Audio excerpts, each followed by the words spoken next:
Hi வாங்க, ஹெல்த்தியான ஒரு கஞ்சி பார்ப்போங்க. அதாங்க உளுந்து கஞ்சி, கருப்புளுந்து கஞ்சி. அதுக்கு நம்ம வீட்டில் எப்படியும் நீங்கள் பாயில் அரிசி இருக்குல்ல, அது ஒரு டம்ளர் எடுத்தீங்கன்னா 1/4 டம்ளர் அளவுக்கு கருப்புளுந்து குக்கர்லேயே ஈஸியாக வச்சிடலாங்க. ஒரு எண்ணிக்கையில் ஒரு 1/4 ஸ்பூன் அளவுக்கு வெந்தயம் போட்டுங்க, ஒரு 10 பல் பூண்டை போட்டுங்க.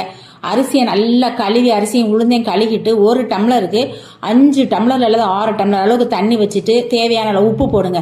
சில குக்கரில் பொங்கி மலியுங்க.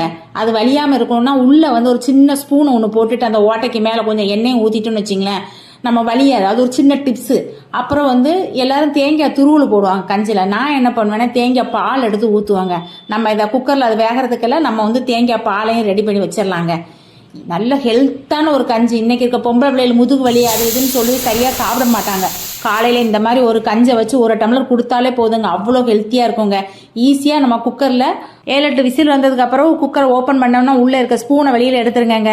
அப்புறம் எடுத்து வச்சிருக்க தேங்காய் பால் எடுத்து ஊற்றுங்க. மறுபடியும் உங்களுக்கு தண்ணி வேணும்னா கொஞ்சம் தண்ணி ஊற்றிங்க. உப்பெல்லாம் ஊற்றிட்டு லைட்டாக ஒரு கொதி அடுப்பில் வச்சு இறக்கிடுங்க.